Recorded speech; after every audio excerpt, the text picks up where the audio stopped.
So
hello guys, hello everyone.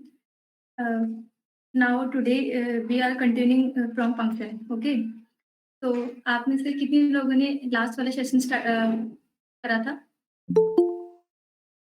Please.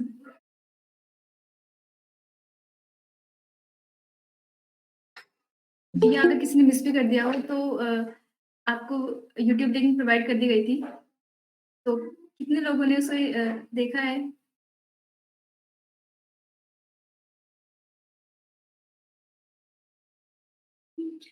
Yes guys, please share in chat box.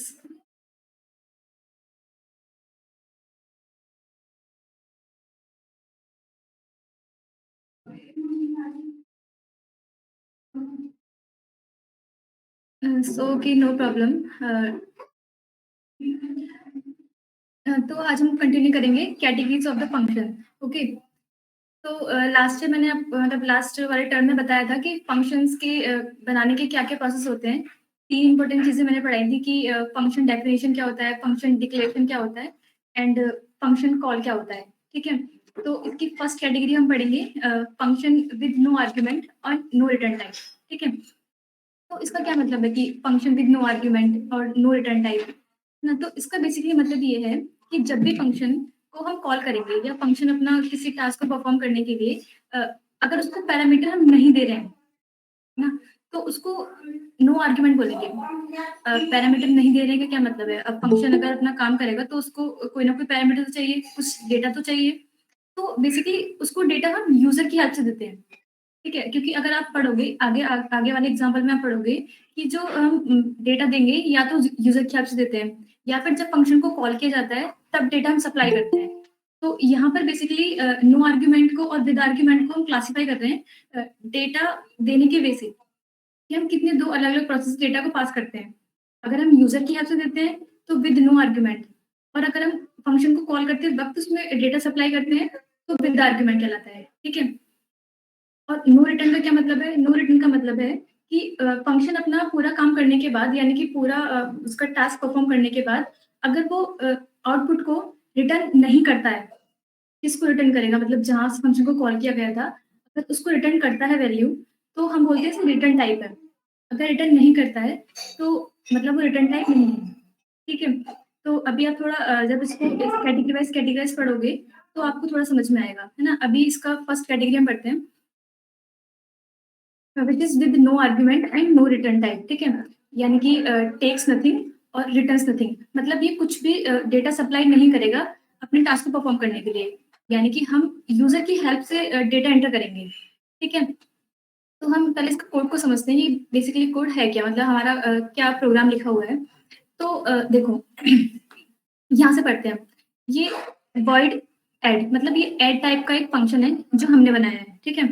A, add से पहले मैंने ये लिखा हुआ है वॉइड।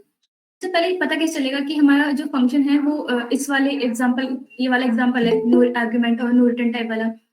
पैरेंथेसिस का खाली होना ही बताता है कि फंक्शन जो है वो टेक्स नथिंग का है, मतलब कोई भी पैरामीटर्स इसके अंदर पास नहीं किए हैं। फंक्शन को जब कॉल करेंगे और जब डिफाइन करेंगे, अगर उसके पैरेंथेसिस अगर एम्प्टी है, इसका मतलब यही है कि जो हमारा एग्जांपल है वो विद नो आर्गुमेंट का है। ठीक है?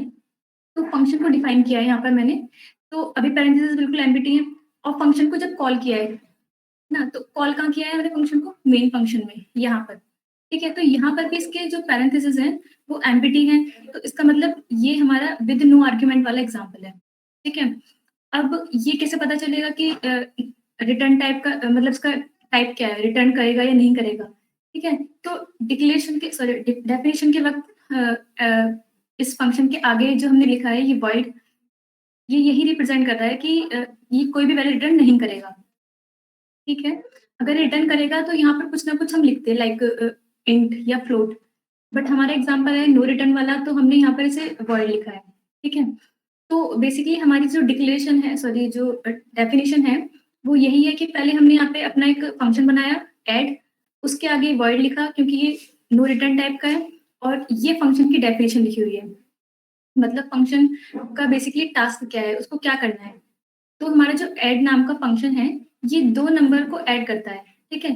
तो इसका ये फंक्शन है, ये पूरा प्रोसेस है फंक्शन डेफिनिशन। ये हम पिछली वाली क्लासेस में कवर कर चुके हैं कि फंक्शन डेफिनिशन क्या होती है, राइट? तो इतना कोड लिख देने से हमारा फंक्शन नहीं चलता, मतलब हमारा कोई प्रोग्राम इससे रन नहीं होगा। क्योंकि जब तक उसको कॉल नहीं किया जाएगा तब तक कोई एग्ज़ीक्यूशन नहीं होगा, राइट? तो हम इसे कॉल करते हैं। अब कॉल कहाँ करेंगे? मेन फंक्शन के अंदर। तो वैसे भी आपका जो प्रोग्राम होता है वो मेन फंक्शन से ही स्टार्ट होता है। तो हम यहाँ से इसको रीड करेंगे। तो मेन फंक्शन आपका यहाँ है और उसके अंदर जो बेसिकली कोड लिखा हुआ है वो ऐड है, मतलब सॉरी ये कोड लिखा हुआ है, यहाँ फंक्शन को कॉल किया गया है। ऐड नाम का जो फंक्शन हमने बनाया था उसको यहाँ से कॉल कर रहे हैं, ठीक है? देखो क्या होता है कि हम जब कोई भी नई चीज़ बनाते हैं या फिर कोई नया वेरिएबल बनाते हैं, तो उसको डिक्लेयर करना मस्ट होता है। क्योंकि आपका कंपाइलर कुछ नए शब्दों का मीनिंग तो नहीं समझता। तो यहाँ पे आपने जो ए, बी, सी अलग ये वेरिएबल बनाए हैं, तो उसने आपको डिक्लेयर भी किया है कि इंट टाइप का है। ठीक है? इसको डिक्लेयर कहाँ करा है? जहाँ पे हम इसको यूज़ कर रहे हैं। ए, बी, सी जो वेरिएबल है ये आपने यूज़ किए हैं ऐड नाम के फंक्शन में। तो वहीं पर आपने डिक्लेयर किया है, ठीक है? तो ऐड फंक्शन को आप कहाँ यूज़ कर रहे हो? मेन फंक्शन में ना। तो मेन फंक्शन में इसको डिक्लेयर करोगे। तो ये जो ऊपर एक स्टेटमेंट लिखा हुआ है या जो लाइन लिखी हुई है, ये इसका डिक्लेरेशन स्टेटमेंट है, ऐड फंक्शन का, क्योंकि तीनों प्रोसेस हमें करने होते हैं कॉल, डेफिनिशन एंड डिक्लेरेशन। तो यहाँ पर ये हमने डिक्लेयर किया है, ठीक है? डिक्लेरेशन का सिंटैक्स क्या होता है? पहले उसका रिटर्न टाइप लिखना होता है कि वो कैसा टाइप का फंक्शन है, रिटर्न करेगा या नहीं करेगा। क्योंकि हमें पता है कि वॉइड टाइप का है, मतलब कि कोई वैल्यू रिटर्न नहीं करेगा, तो यहाँ पर ये वॉइड लिखा है, राइट?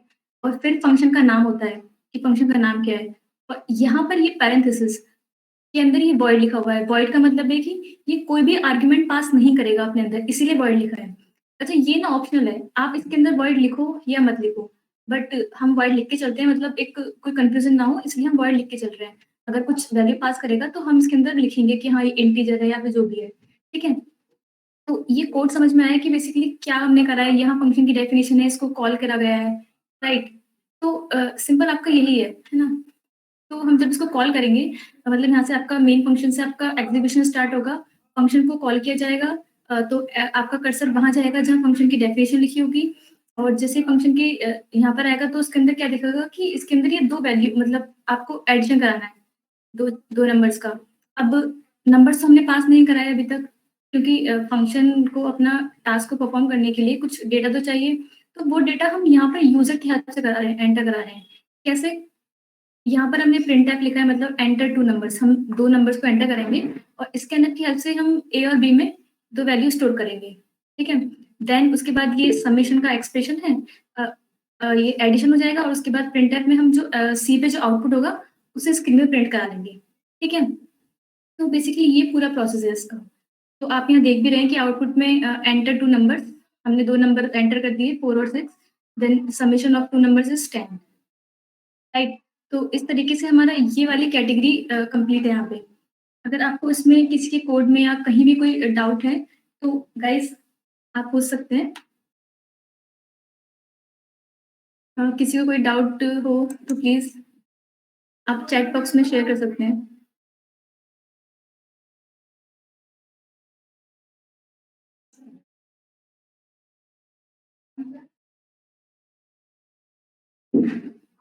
हाँ, मतलब डिक्लेरेशन मेन फंक्शन से पहले करेंगे या मेन फंक्शन में?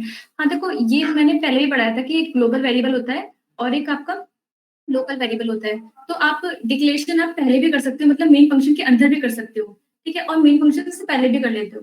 तो इसका कुछ इश्यू नहीं है, आप उसके अंदर करना चाहते हो तो वहाँ भी कर सकते हो और उससे पहले भी आप कर सकते हो, ठीक है?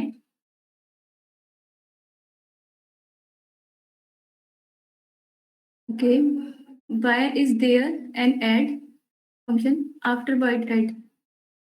अ, क्या 1 सेकंड। अ, रेहान आप बोल सकते हैं आपको कुछ प्रॉब्लम है तो? जी, ये आप 1 मिनट अपने स्क्रीन वाली शेयर करेंगी जिस पे अभी वो हाँ जी, फंक्शन जी। लिखा था? हुँ। जिसमें ये वॉइड ऐड वॉइड के बाद जो वॉइड ऐड लिखा है वो पूछ रहा था मैं ऊपर वॉइड मेन में। वॉइड मेन में वॉइड वॉइड ऐड ऐड के वॉइड बाद हाँ, पैरेंथेसिस ये के अंदर जो वॉइड है। नहीं, नहीं, हाँ, ये नहीं, उसके बाद जो ऐड लिखा है। तो ये नीचे जी, ये ये जो ऐड हमने लिखा है इसका मतलब है इसको हम कॉल कर रहे हैं फंक्शन को। जब कॉल तो करते हैं फंक तो उसको इसी हुँ। तो फंक्शन तो वॉइड ऐड से ही कॉल हो जाएगा ना? नहीं, पर जो नहीं, आपने नहीं, ये देखो जब आपने शायद लास्ट वाला सेशन अटेंड करा हो तो मैंने बताया था कि ये तीनों स्टेप होते हैं। डिक्लेरेशन का स्टेटमेंट सिंटैक्स अलग होता है, कॉल करने का अलग ओ होता है। ये जो ऊपर लिखा हुआ है ना ये डिक्लेरेशन का सिंटैक्स ही कुछ ऐसा है।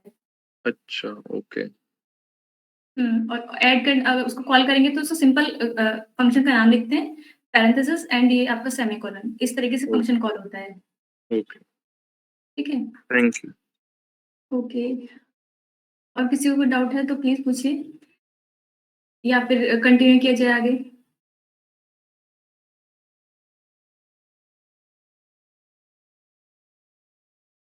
सो गाइस हम आगे कंटिन्यू करते हैं, ओके? ठीक है, तो ये आपका with no argument and no return type वाला आपका एक एग्जांपल हो गया, राइट? हम इसकी अब दूसरी कैटेगरी पढ़ते हैं। With argument but no return मतलब takes something and returns nothing. मतलब अब ये फंक्शन अपना टास्क को परफॉर्म कराने के लिए कुछ ना कुछ पैरामीटर लेगा मतलब उसको हम देखो पहले भी उसने पैरामीटर लिया था ये तो फिक्स है कि आपका कोई भी फंक्शन है अपना कुछ ना कुछ काम करेगा तो वो डेटा तो लेगा ही है ना बट हम विद आर्ग्यूमेंट और विद नो आर्ग्यूमेंट को कैरेक्टराइज कर रहे हैं इस तरीके से कि अगर हम यूजर की हेल्प से डेटा एंटर करा रहे हैं तो नो आर्ग्यूमेंट ना और अगर आपको कॉल करते वक्त ही डेटा पास हो रहा है आपके फंक्शन में जो आपने बनाया है विद आर्ग्यूमेंट वाला होगा देखो इसको मैं थोड़ा कोड की तरह समझाती हूँ आपको समझ में आएगा इसमें देखो पहले तो ये देखो जब मैंने फंक्शन को डेफिनेशन लिखी है तो यहाँ पे जो पैरेंथेसिस है इसमें कुछ ना कुछ लिखा हुआ है और जब कॉल किया है यहाँ पर मैंने ऐड एक्स वाई भी लिखा है कुछ ना कुछ तो इसमें लिखा हुआ है तो इससे ये समझ में आ रहा है कि ये हमारा एग्जाम्पल विद आर्ग्यूमेंट का है ना मतलब इसमें हम कुछ ना कुछ डेटा पास होगा राइट और तो क्योंकि मैंने पहले बताया कि पैरेंथेसिस के अंदर एमपीटी होना विद नो आर्ग्यूमेंट होगा और कुछ है तो विद आर्ग्यूमेंट होगा राइट तो यहाँ पर हमें क्या कर रहा है यहाँ पर देखो एक चीज और देखो यहाँ पर जब फंक्शन को हमने डिफाइन किया है तो ऐड नाम का फंक्शन लिख दिया पैरेंथेसिस के अंदर ये हमने इंट एक्स और इंट वाई लिखे हैं अभी बताती हूँ ये क्या है और उसके बाहर वॉइड लिखा है इसका मतलब है कि ये रिटर्न कोई वैल्यू रिटर्न नहीं करेगा ठीक है अब अब इस चीज को मैं थोड़ा इससे एक्सप्लेन करना चाहूंगी देखो ये आपका क्या है यहाँ आपका मेन फंक्शन है ठीक है इसके अंदर एक वेरिएबल मैंने बनाया है ए इंटीजर टाइप का और इसके अंदर एक वैल्यू को मैंने स्टोर कर दिया ठीक है सम और ऐड ये दो फंक्शन है आपके इस पूरे प्रोग्राम में राइट सम एक दूसरा फंक्शन है कोई टास्क होगा इसका कुछ और ऐड कोई दूसरा फंक्शन होगा इसका कोई दूसरा पर्पस होगा है ना अब क्योंकि इनके दोनों पैरेंथेसिस के अंदर कुछ ना कुछ लिखा हुआ है इसका मतलब ये टेक समथिंग का एग्जाम्पल है ठीक है एक चीज देखो हाँ एक चीज और ये लास्ट वाली क्लास में मैंने आपको बताया था कि जब फंक्शन को हम डिफाइन करते हैं उसके पैरेंथेसिस के अंदर अगर ये पैरामीटर लिखे हुए हैं तो उसको हम फॉर्मल आर्ग्यूमेंट्स बोलते हैं डिफाइन कहाँ करेंगे हम? जब फंक्शन को आप बनाओगे, जो सम टाइम का फंक्शन है, इसको मैंने जब बनाया है तो इसके पैरेंथेसिस के अंदर ये जो मतलब जो भी वेरिएबल लिखा हुआ है, इनको बोलते हैं फॉर्मल पैरामीटर्स या फॉर्मल आर्ग्यूमेंट्स। ऐसे इस तरीके से यहाँ पे जो वेरिएबल है, इसके अंदर इसको बोलेंगे फॉर्मल आर्ग्यूमेंट्स, ठीक है? और जब फंक्शन को कॉल किया जाएगा और उसके पैरेंथेसिस के अंदर जो भी आपके वेरिएबल होंगे, उसको बोलते हैं हम एक्चुअल आर्ग्यूमेंट, ठीक है? ये हम पहले ही क्लास में कवर कर चुके हैं, ठीक है? तो दोनों में डिफरेंस क्या है? मतलब क्यों मैं दोनों का एग्ज़ाम्पल लेकर आपको बताना चाह रही हूँ। पर्पस ये है कि जब सम टाइप के फंक्शन को कॉल किया गया है, तो कर्सर आपका कहाँ जाएगा? जहाँ फंक्शन की सम फंक्शन की डेफिनिशन लिखी हुई है, ठीक है? अब उसके अंदर जो वेरिएबल है, वो एक ऑर्डिनरी वेरिएबल है ना? ये int x क्या एक वेरिएबल है ना? मतलब इंटीजर टाइप का एक वेरिएबल है, बट ये ऑर्डिनरी वेरिएबल है। तो फिर ये क्या है? ये ऑर्डिनरी नहीं है क्या? हाँ, ये ऑर्डिनरी नहीं है। क्यों? क्योंकि आप पहले ही कवर कर चुके हैं इस चीज़ को, ये एक पॉइंटर वेरिएबल है, ठीक है? यहाँ पर ये आपका ऑर्डिनरी है और ये आपका पॉइंटर वेरिएबल है, ठीक है? तो अगर आप किसी ऐसे फंक्शन को कॉल करते हो, जिसके फॉर्मल आर्ग्यूमेंट्स में जो वेरिएबल्स हैं अगर वो ऑर्डिनरी हैं, इस टाइप को कॉलिंग को बोलते हैं कॉल बाय वैल्यू, है ना? और अगर आपका फंक्शन इस टाइप के फंक्शन को कॉल करते हो जिसके फॉर्मल आर्ग्यूमेंट्स आपके पॉइंटर वेरिएबल्स हैं, उसको बोलते हैं call by reference. I repeat कि जब भी आपके फंक्शन को कॉल किया जाएगा, तो यहाँ पर जो वेरिएबल है, वो एक ऑर्डिनरी वेरिएबल है, ठीक है? तो यहाँ से आपने फंक्शन को कॉल किया, तो इसके अंदर जो लिखा हुआ है, ये फॉर्मल आर्ग्यूमेंट है। अगर ये फॉर्मल आर्ग्यूमेंट एक ऑर्डिनरी वेरिएबल है, तो इस टाइप की कॉलिंग को हम बोलेंगे कॉल बाय वैल्यू, है ना? कॉल बाय वैल्यू का मतलब कि function calling passing by value. Function को कॉल किया जा रहा है वैल्यू पास करके, है ना? मतलब इसमें हम फंक्शन को कॉल कर रहे हैं, बट हम पास क्या कर रहे हैं? वैल्यू पास कर रहे हैं। कौन-सी वैल्यू पास कर रहे हैं? ये ए के अंदर 6 लिखा हुआ है ना, ये 6 एज़ इट इज़ पास हो रहा है इस int x के अंदर, ठीक है? तो फिर ये क्या है? ये आपका एक पॉइंटर वेरिएबल है और आपको पता है कि पॉइंटर वेरिएबल किसी वैल्यू को स्टोर नहीं करता। ये एक वैल्यू के एड्रेस को स्टोर करता है। इसीलिए जब हमने ऐड फंक्शन को कॉल किया, तो उसके अंदर हमने ए की वैल्यू पास नहीं कराई, ए का एड्रेस पास कराया है, ठीक है? तो यही है कि अगर हम किसी ऐसे फंक्शन को कॉल करते हैं जिसके फॉर्मल आर्ग्यूमेंट्स पॉइंटर वेरिएबल होते हैं, तो इस टाइप की कॉलिंग को हम बोलते हैं call by reference. Call by reference मतलब हम उसके रेफरेंस को कॉल कर रहे हैं। फंक्शन को जब कॉल किया जा रहा है, तो उसके रेफरेंस को पास करा रहे हैं हम उसमें, ठीक है? तो ये दोनों चीज़ समझ में आई कि कब कॉल बाय वैल्यू हम बोल रहे हैं और कॉल बाय रेफरेंस बोल रहे हैं। क्लियर नहीं है तो प्लीज़ पूछ लीजिए, मैं दोबारा एक्सप्लेन करूँगी।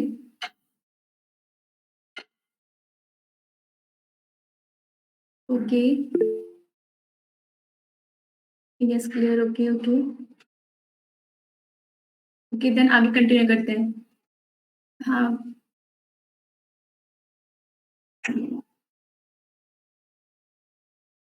हाँ, यस, यस। और आप अगर अभी क्लियर करोगे तो आगे के जो स्टेप्स होंगे आपके लिए बहुत ईज़ी होंगे। बस ये 2 चीज़ें जो कि टर्मिनोलॉजी है आपको क्लियर होनी चाहिए, ठीक है? ओके देन आगे कंटिन्यू करते हैं, ठीक है? अम, तो यही था कि फंक्शन को हम 2 तरीके से कॉल करते हैं, call by value and call by reference. यही इन 2 लाइन्स में लिखा हुआ है, ठीक है? अच्छा एक चीज़ और अ, यहाँ पर ये लिखा हुआ है change made to the parameter inside the function have no effect on the argument, ठीक है? मतलब इसका मतलब ये है कि देखो जब मैंने फंक्शन को कॉल किया था बाय वैल्यू के थ्रू, तो इनिशियली एक्स में भी वही वैल्यू थी जो ए में थी, है ना? मतलब ए में भी 6 था और एक्स के अंदर भी 6 था, ठीक है? बट जो आपका ऑपरेशन होगा या फिर जो भी टास्क होगा सम फंक्शन के अंदर, वो किस पे अप्लाई होगा?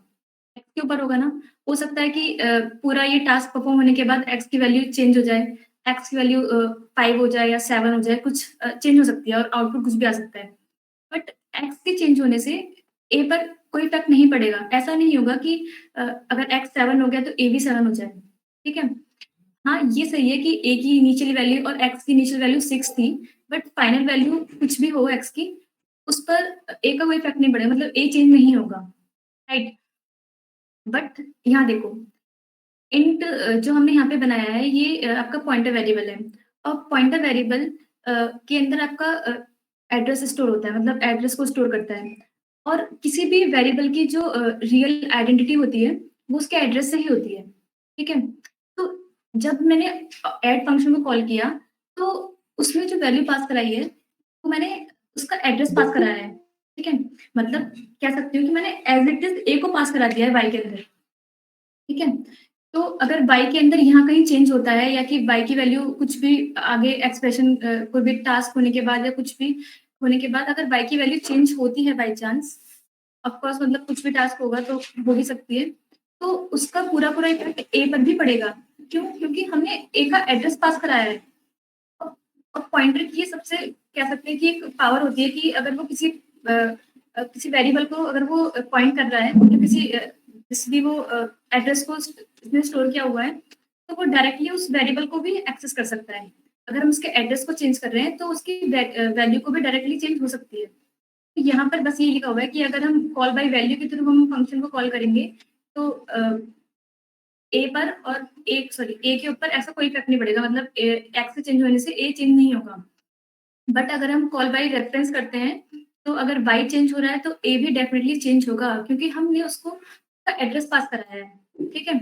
तो इसी लाइन का सॉरी मीनिंग यही था यहाँ पर कि इस पे कोई इफ़ेक्ट नहीं पड़ेगा, बट कॉल बाय रेफरेंस में this mean that change made to the parameter affect the passed argument, ठीक है?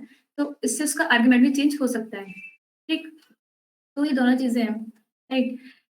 तो इसको हम थोड़ा सिंपल एग्ज़ाम्पल से समझते हैं कि कॉल बाय वैल्यू मतलब आपको समझ में आ गया, बट मैं थोड़ा-सा आपको क्लियर करना चाहती हूँ बिल्कुल एक कोड के थ्रू। तो देखो बहुत सिंपल कोड है, आपको थोड़ा लगेगा कि हाँ, कितना बड़ा क्या लिखा हुआ है ये, बट आप एक बार इसको समझिए तो बहुत अच्छे से क्लियर होगा। हाँ, तो ये देखो आपका कोई भी प्रोग्राम कहाँ से स्टार्ट होता है? मेन फंक्शन से, ठीक है? मेन फंक्शन के अंदर एक इंटीजर वेरिएबल बना हुआ है, एक्स उसके अंदर 100 स्टोर है। आपने सिंपल एक प्रिंट करा दिया एक्स की वैल्यू, तो आउटपुट क्या आएगा? क्योंकि एक्स के अंदर 100 है तो 100 ही इसका आउटपुट होगा, ठीक है? अच्छा ये स्टेटमेंट थोड़े इसलिए लिखे गए हैं ताकि आपकी रीडेबिलिटी बढ़े और आपका जो क्लैरिफिकेशन है वो और क्लियर हो। तो आपको यहाँ पर जो एक्स होगा वो 100 प्रिंट हो जाएगा, ठीक है? यहाँ लिखा हुआ है कि बिफोर फंक्शन कॉल, ठीक है? एक्स इक्वल टू 100 हो गया, राइट? अब फंक्शन को यहाँ पे कॉल किया गया है, चेंज नाम का एक फंक्शन है, उसको हम यहाँ कॉल कर रहे हैं। इस चेंज नाम का फंक्शन मतलब जब कॉल किया जाएगा तो ये वहाँ जाएगा जहाँ इसकी डेफिनिशन लिखी हुई है। अब इसकी डेफिनिशन देखो ऊपर है, ठीक है? अब यहाँ पर ये क्या लिखा हुआ है पूरा? ये तो मैं पहले भी मतलब पिछली स्लाइड में क्लियर कर दिया कि चेंज नाम का एक फंक्शन है, ठीक है? और इंट नम मतलब इसके अंदर मतलब एक वेरिएबल है इंट नम नम टाइप का और वॉइड मतलब ये कोई भी वैल्यू रिटर्न नहीं करेगा, ठीक है? तो जैसे ही मैंने एक्स को एज़ इट इज़ मतलब जब चेंज नाम के फंक्शन को कॉल किया, तो एक्स की जो भी वैल्यू है वो पास हो गई यहाँ पर नम के अंदर, ठीक है? तो अभी एक्स के अंदर 100 है, तो उसका मतलब नम के अंदर भी 100 है, राइट? तो अब उसके बाद print before adding value inside function num मतलब उसके बाद यहाँ पर आप प्रिंट करा दोगे नम की वैल्यू, नम के अंदर भी 100 होगा, ठीक है? ये सिंपली प्रिंट हो जाएगा, तो before adding value inside function and num equals to 100, right? अब उसके बाद इस पर कुछ एक्सप्रेशन हमने लगाया मतलब कुछ टास्क कराया कि नम इक्वल्स टू नम प्लस 100। अच्छा गाइस ये तो आपको ये समझते हैं ना, मतलब ये तो सिंपल एक एक्सप्रेशन लिखा हुआ है कि नम प्लस 100 इक्वल्स टू नम मतलब नम के अंदर अभी आपकी वैल्यू 100 है, 100 प्लस 100 200 एंड नम में क्या अब करंटली क्या वैल्यू है 200, ठीक है? अब वो प्रिंट हो जाएगी आपकी after adding value inside function, ठीक है? तो अब नम की वैल्यू कितनी होगी 200, तो वो हमने 200 प्रिंट करा दी, ठीक है? तो एक चीज देखो, इनिशियली एक्स की वैल्यू 100 थी और नम की वैल्यू भी 100 थी, ठीक है? बट कुछ एडिशन या सब्ट्रैक्शन या कुछ भी टास्क होने के बाद नम की वैल्यू 200 हो चुकी है, ठीक है? बट ऐसा नहीं है कि एक्स की वैल्यू तो चेंज हो गई, एक्स की वैल्यू अभी भी 100 ही है, ठीक है? तो हमने यहाँ पर 200 वाली वैल्यू प्रिंट करा दी। आपके फंक्शन का काम खत्म। फंक्शन आपका कहाँ जाएगा? जहाँ फंक्शन को कॉल किया गया था, ठीक है? ये उसका पूरा टास्क हो गया। फंक्शन को यहाँ कॉल किया गया था, तो यहाँ से आपका कर्सर आता है। देन उसके बाद printf after calling the value of x. अब एक्स की वैल्यू प्रिंट हो जाएगी। तो जैसे कि हमें पता है कि एक्स की वैल्यू में कोई चेंज नहीं हुआ है, तो एक्स की वैल्यू अभी भी 100 ही है। तो यहाँ पर ये 100 प्रिंट हो गया, ठीक है? तो ये एग्ज़ाम्पल सिर्फ़ इसलिए समझाने के लिए था कि जब फंक्शन को कॉल किया जाता है बाय वैल्यू, तो इनिशियली और फाइनली एक्स की वैल्यू और जो आपकी पैरामीटर्स हैं उसकी वैल्यू चेंज अगर होती भी है तो आपके जो आपने वेरिएबल बनाया है मेन के अंदर उसकी वैल्यू पे कोई इफेक्ट नहीं पड़ता। बस ये बात समझाना था इसमें, ठीक है? तो क्लियर है ना ये बात कि क्या बेसिकली मैं समझाना चाह रही हूँ आपको इस पीस ऑफ लाइन से जो यहाँ पर ये लिखी हुई थी, चेंज मेड ये वाली। बताइए, कोड से आई थिंक आपको और क्लियर हो गया होगा या अगर डाउट है तो पूछ लीजिए। प्लीज गाइस रेस्पॉन्ड ताकि मैं आगे फॉरवर्ड मूव कर सकूँ।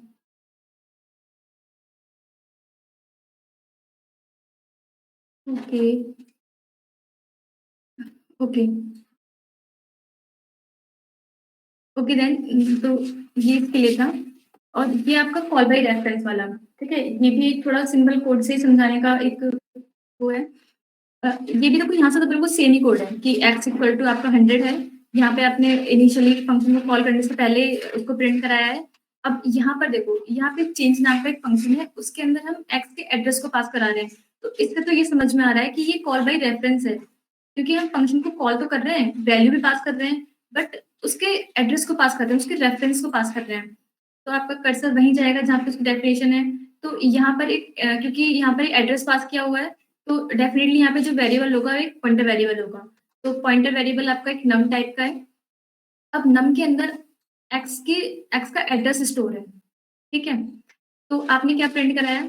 मतलब before adding value inside the function num, ठीक है? अच्छा यहाँ ये बताओ, यहाँ पर क्या प्रिंट होना चाहिए था? बेसिकली आप देख सकते हो यहाँ पर बेसिकली 100 लिखा हुआ है, बट यहाँ पे 100 प्रिंट होना चाहिए था या 100 का एड्रेस प्रिंट होना चाहिए था? ये पहले भी जब हम पॉइंटर कवर कर रहे थे तब भी हमने बताया था कि इसको बोलते हैं डीरेफरेंस ऑपरेटर, ठीक है? यहाँ पर हमने नम को प्रिंट नहीं कराया, मतलब उसको डीरेफरेंस कर दिया, क्योंकि पॉइंटर में ये होता है कि वो उस वाली वैल्यू को एक्सेस कर सकता है जिसका एड्रेस उसके पास है। तो यहाँ पर हमने इसकी हेल्प से हम उस वैल्यू को एक्सेस करना चाह रहे हैं। तो जो जिसका एड्रेस नम के अंदर स्टोर था, तो यहाँ पर उसने उसकी वैल्यू को प्रिंट कराया है, तो इसलिए यहाँ पे 100 है, ठीक है? हमने एड्रेस को प्रिंट नहीं कराया, उसकी वैल्यू को प्रिंट कराया, इसलिए यहाँ पर 100 है, राइट? देन उसके बाद ये एक्सप्रेशन तो आप समझते हैं कि अभी इसके नम के अंदर 100 था, 100 प्लस 100 200 हो गया, और नम के अंदर अभी इनिशियली 200 है, राइट? उसके बाद हम adding the function of value, इसकी वैल्यू को हम प्रिंट करा देंगे, अभी यहाँ पे 200 हो गया, राइट? मतलब नम के अंदर भी 200 है अब, ठीक है? अब क्योंकि हमारा फंक्शन का काम खत्म हो गया तो फंक्शन वहीं जाएगा जहाँ पर उसको कॉल किया गया था। देन उसके बाद print after call the function, यहाँ पर अब हम एक्स की वैल्यू प्रिंट करा रहे हैं। तो एक चीज देखो, अभी जो भी कुछ चल रहा था वो एक एड्रेस के ऊपर चल रहा था, और वो एड्रेस किसका था? एक्स का। अगर एड्रेस में चेंज हो रहा है तो डेफिनेटली एक्स में भी चेंज होगा, है ना? अगर एड्रेस में रखी हुई वैल्यू, मतलब जो नम टाइप का पॉइंटर वेरिएबल था उसके अंदर रखी वैल्यू 200 हो गई है, तो वो 200 वैल्यू किसकी हुई है? मतलब जो एड्रेस था उसी पे तो चेंज हुई है ना? अगर वो पहले 100 थी वो 200 हो गई है, तो वो वैल्यू एक्स की ही थी। तो अगर आपकी वैल्यू 200 है तो मतलब यहाँ पर एक्स की वैल्यू भी 200 हो जाएगी, क्योंकि हमने यहाँ पे ये सब जो चल रहा है वो एक एड्रेस के ऊपर चल रहा है, ठीक है? तो ये आपने देखा कि यहाँ पर जब हम फंक्शन को कॉल करते हैं बाय रेफरेंस के थ्रू, तो एक्स की वैल्यू चेंज हो जाती है अगर आप नम की वैल्यू को चेंज करते हो, ठीक है? मतलब आपके जो पैरामीटर्स हैं ये दोनों जगह चेंज होते हैं, इसका इफेक्ट पड़ता है इसके चेंज होने से, राइट? तो इसको थोड़ा आई गेस आपको क्लियर हो गया होगा कि किसको बेसिकली क्या मतलब है नीचे वाली लाइन का, ठीक है? तो यही लिखा हुआ है, this means that change made to the parameter affect the passed argument, ठीक है? तो इसका ये सेंस है, ओके? तो हम अपने उस प्रोग्राम पे आते हैं। ये था विद आर्ग्यूमेंट वाला। तो ये आपके बिल्कुल सिंपल है, आप इसमें कुछ ऐसा वो नहीं है। तो यहाँ पर आपका बस एक ऐड टाइप का एक फंक्शन आपने बनाया है, उसके अंदर आपने ये 2 वेरिएबल लिखे हैं, क्योंकि ये डेफिनिशन है इसकी, और जब डिफाइन करते वक्त हम इसके पैरामीटर्स होते हैं उसको हम फॉर्मल आर्ग्यूमेंट बोलते हैं, और यहाँ पर इसकी डेफिनेशन में ये लिखा हुआ है कि ये 2 नंबर्स को सब्ट्रैक्ट करता है, ठीक है? तो ये आपका मेन फंक्शन है, यहाँ से आप शुरू करते हैं देखो। सिंपल इंट और एक्स वाई अपने 2 वेरिएबल बना दिए, प्रिंट एफ करा लिया क्योंकि हमें 2 वैल्यू एंटर करने हैं, है ना? अब स्कैनफ की हेल्प से मतलब यूज़र की हेल्प से एक्स और वाई में आपने 2 वैल्यू एंटर करा ली। देन फंक्शन को कॉल किया गया है, ऐड नाम का जो फंक्शन है उसको कॉल किया गया है और यहाँ पर जो एक्स वाई है, ये वैल्यू एज़ इट इज़ पास होंगी आपके ऐड टाइप के फंक्शन में, ठीक है? तो एक्स और वाई की वैल्यू मान लीजिए आपने 40 और 30 एंटर कराई है, तो ये वैल्यू एज़ इट इज़ पास हो जाएँगी यहाँ पर, है ना? अच्छा ये एक्स वाई और ये एक्स वाई अलग है, इनसे आप बिल्कुल कन्फ्यूज़ ना हो, ठीक है? ये वाले एक्स वाई अलग है और यहाँ पे जो एक्स वाई लिखा हुआ है ये अलग-अलग है। क्यों? क्योंकि कोई भी फंक्शन उन्हीं वैल्यू को एक्सेस कर सकता है जो उसके अंदर बनाई गई है। उन्हीं वेरिएबल को यूज़ कर सकता है। कोई एक फंक्शन दूसरे फंक्शन की वेरिएबल को यूज़ नहीं कर सकता, ठीक है? हम यहाँ पर एक्स और वाई को पास कर रहे हैं मतलब एक्स और वाई की वैल्यू पास कर रहे हैं, एज़ इट इज़ एक्स और वाई नहीं लिख रहे। पहले तो हम पास कर ही सकते हैं क्योंकि हमें जो सब्ट्रैक्शन कराना है, वो इन वाले एक्स वाई पे कराना है, ठीक है? अब ये ऐड टाइप का फंक्शन इनकी एक्स वाई की वैल्यू तो नहीं ले सकता, तो हम तो तरीका यही होता है कि जब फंक्शन को आप कॉल करते हो, उसी वक़्त आप उन 2 वैल्यू को लिख दो, जिन पे आप अपना टास्क परफॉर्म कराना चाहते हो, ठीक है? तो यहाँ पर एक्स और वाई की एज़ इट इज़ वैल्यू यहाँ पर कॉपी हो जाएगी। मतलब अब ऐड टाइप के फंक्शन में जो इंट एक्स और इंट वाई बना हुआ है, इसके अंदर आपकी वैल्यू 40 और 30 है, ठीक है? यहाँ पर सी एक नया वेरिएबल बनाया है तो उसको डिक्लेयर भी किया है और यहाँ पर एक सिंपल सब्ट्रैक्शन का एक्सप्रेशन लिखा हुआ है, ये सब्ट्रैक्ट हो जाएगा और आपका स्क्रीन पे प्रिंट हो जाएगा, ठीक है? यहाँ पर अगर हमने 2 वैल्यू 10 और 15 एंटर किए तो आपका सॉरी सम ओके ये मिस्टेक है यहाँ पर, सब्ट्रैक्शन होके -5 आ जाएगा, ठीक है? तो ये था सिंपल इसका और यहाँ पर तो हमने डिक्लेयर किया है। हाँ, तो देखो यहाँ पर ऊपर भी डिक्लेयर कर सकते हैं। यहाँ पर हमने सिर्फ ग्लोबली डिक्लेयर किया है, ठीक है? क्या था जैसे ऐड टाइप का फंक्शन था, उसका हमने रिटर्न टाइप लिखा आगे और यहाँ पर इंट इंट यहाँ पर हमने ये लिखा हुआ है कि ये जो आर्गुमेंट है मतलब इसके अंदर अपनी वैल्यू को यूज़ करने के लिए कुछ ना कुछ पैरामीटर पास करेंगे। तो उसके लिए हमें लिखना पड़ता है कि किस टाइप की वैल्यू आपने पास कराई है। तो क्योंकि दोनों वैल्यू हमें इंटीजर हैं, तो इसलिए हमने इंट और इंट यहाँ लिखा है। ठीक है, बेसिकली यही सिंटैक्स होता है आपके डिक्लेरेशन स्टेटमेंट का। ओके, तो समझ में आया ना? ये क्या है बेसिकली विद आर्गुमेंट का क्या मतलब है? अ, बताइएगा इससे कोई डाउट है तो आप पूछ लीजिए।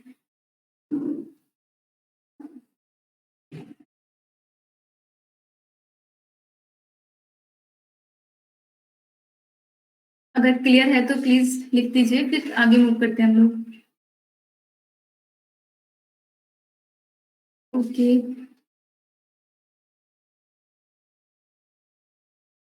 सभी को क्लियर है ना? अगर नहीं है तो प्लीज़ पूछ लीजिए, मैं दोबारा explain okay, okay, clear okay, good. तो हम आगे मूव करते हैं, ओके? तो आपको ये अच्छे समझ में आ गया कि with argument but no return का क्या मतलब है, ठीक? अब हम तीसरी कैटेगरी पढ़ेंगे इसकी sorry with no argument and return. With no arguments तो आप समझते हैं, आपने फर्स्ट में ही पढ़ लिया था कि मतलब कोई भी आर्गुमेंट पास नहीं होंगे, इसका मतलब पैरेंथेसिस आपके एम्प्टी होंगे, ठीक है? ये रिटर्न का आपका पहला एग्जांपल है। अब रिटर्न का मतलब समझते हैं, ठीक है? देखो, ये तो क्लियर है कि जब फंक्शन को कॉल किया जाएगा तो फंक्शन कुछ ना कुछ वैल्यू लेगा। अब कैसे लेता है वो उस पे डिपेंड करेगा। अब कुछ ना कुछ आउटपुट मिलेगा, मतलब वो वैल्यू तो रिटर्न करेगा ही, बट रिटर्न नो रिटर्न और मतलब रिटर्न का क्या मतलब है? तो वैल्यू तो वो रिटर्न करेगा बट अगर वो अपनी वैल्यू उसी को रिटर्न करता है जहाँ से उसे कॉल किया गया है, तो उसे रिटर्न टाइप बोलते हैं, ठीक है? और अगर रिटर्न नहीं करता है, बस उसको सिर्फ प्रिंट करा देते हैं, तो उसे नो रिटर्न बोलते हैं, ठीक है? मतलब ये तो फिक्स है ना कि मतलब अगर फंक्शन कुछ काम कर रहा है, तो डेफिनिटली कुछ ना कुछ आउटपुट आएगा, ठीक है? बट अगर उस आउटपुट को हम रिटर्न कर रहे हैं, फंक्शन को ही जहाँ से उसे कॉल किया गया था, तो उसको रिटर्न टाइप बोलेंगे और अगर वहाँ पे उसे वापस नहीं कर रहा है, तो बेसिकली हम नो रिटर्न टाइप बोलेंगे, ठीक है? क्योंकि आपका एग्ज़ाम्पल रिटर्न टाइप का है, तो इसको हम यहाँ पे रिटर्न कराएँगे, ठीक है? तो यहाँ से समझते हैं इधर से मतलब अभी तो वैसे आपका स्टार्ट यहीं से होता है बट मैं आपको यहाँ समझाऊँगी कि इंट ऐड देखो ऐड यहाँ पे फंक्शन को डिफाइन किया गया है मतलब ऐड आपने एक फंक्शन बनाया पैरेंथेसिस एम्प्टी है मतलब टेक्स नथिंग का आपका एग्जांपल है और आगे इंट लिखने का मतलब है कि इंटीजर वैल्यू रिटर्न करेगा, ठीक है? ठीक है मतलब यहाँ पर ये लिखना ही बताता है कि कौन-सा टाइप का है, अगर रिटर्न टाइप का है, तो कौन-सी रिटर्न करेगा और रिटर्न टाइप का नहीं है, तो सिंपल आप वॉइड लिखते हैं। ठीक है?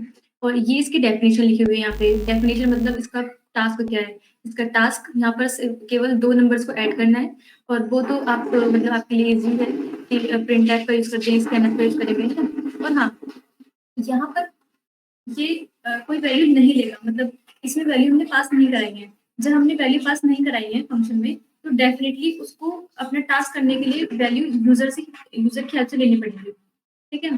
तो इसीलिए हमने प्रिंटर स्कैनर यहाँ पे यूज़ किया, ठीक है?